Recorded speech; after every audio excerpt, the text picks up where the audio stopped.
කාලෙකින් හම්බෙච්ච මනුෂ්‍යාත්ම භාවේ කියන්නකො බලන්න කරගත්ත වැඩක්. කරගත්ත දෙයක් තියෙන්න බැයි. දැන් ඔය 6-4 දන්න කාලේ ඉඳන් කැඹුරුවේ කාටද? තියෙනවද හම්බ කරගත්තා? එක සුමානයක් නිකන් ගෙදර ඉඳලා තියෙනවද නැහැ?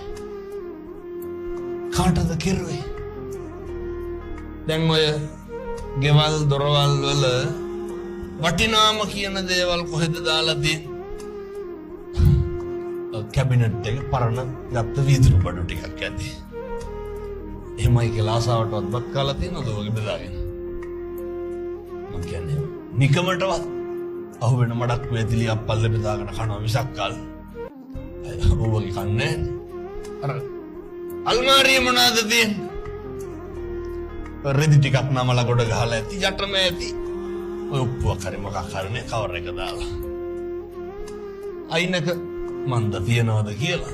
කප් එක රත්තරන් බඩු ටිකක් ඇති. තියනවන ඔච්චරයි. ඔතල ගැට ගහලා ඇති.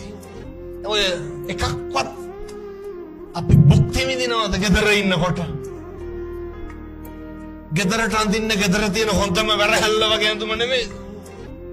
කවදාවත් ඔය චේන් මුදුමාල බ්‍රේස්ලට් වල්ලු කරාම් පුදාගෙන මං කියන්නේ වරුවක් ඉඳලා තියනවද ගෙදර? ආසාවට ඔය මිනිස්සු සෙන් පවුඩර් ගහන්නේ කාට සුවඳ යන්නද? පිට කාට හරියන්නනේ. අපි අපේ සැප සතුට තීරණය කරන්නේ කවුරු මතද? බුදිය ගන්න මෙට්ටේ වලවල් 8ක් විතර තියෙනවා. කතාව ඉස්සරහට ටයිල් අල්ලන්න. ඇයි අහනකොට කියනවා ලැජ්ජයි බෑ කියලා. අපි හම්බ කරන එක කවුද භුක්ති විඳින්න ඕනේ? ඒක අපි විඳින්න ඕනේ. මොකටද ඔය ලෝකෙට පෙන්වන්න ඔට්ටුවේ? අපේ සැප සතුට තීරණය කරන්න ඕන කවුරු මතද? ඒක තීරණය කරන්න ඕන එක අපි මත.